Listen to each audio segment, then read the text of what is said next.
attend. Bienvenue dans Boa.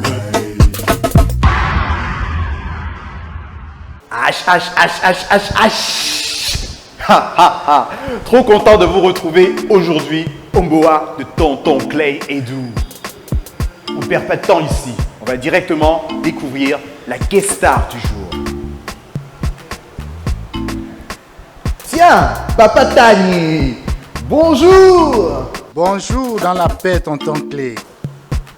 Alors, comment tu vas? Je suis dans la paix, tonton Clé. Et le village?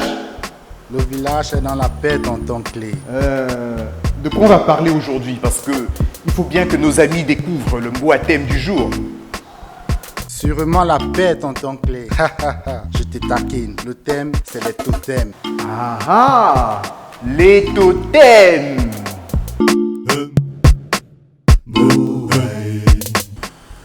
Nous allons donc parler des totems. Mais qu'est-ce que le totémisme? Le totémisme est une institution historique dans les traditions ancestrales africaines qui régule les alliances entre les hommes et les animaux. Dans ce cadre, un homme s'incarne en un animal pour poser des actes qu'il n'aurait pas pu poser en tant qu'être humain. Ça peut être le cas d'un médecin traditionnaliste qui, pour obtenir certaines plantes, est obligé de se transformer en animal pour entrer dans les profondeurs de la forêt. Généralement, il est admis dans les légendes que le totémisme est destiné à poser des actes positifs pour la communauté. Cet homme qui a le pouvoir de se transformer en animal le fait pour poser des actes qui seront bénéfiques pour tout le monde. Dans les religions africaines anciennes, c'était un élément sacré.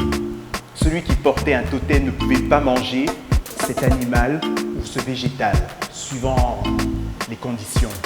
Et pour contracter un mariage, il fallait absolument choisir une personne qui avait un totem différent.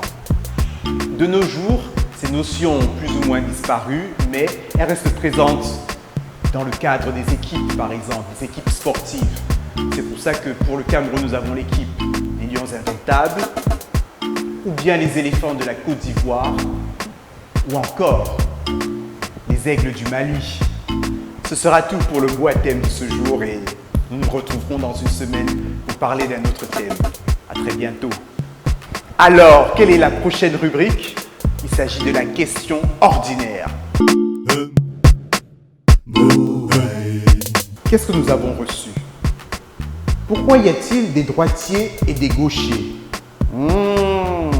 Eh bien, tout simplement parce que l'activité de notre cerveau n'est pas la même partout. Le cerveau est divisé en deux hémisphères. Et en fonction du degré d'activité, l'enfant, dès l'âge de 6 ans, se portera plus vers l'utilisation de la main gauche ou bien l'utilisation de la main droite.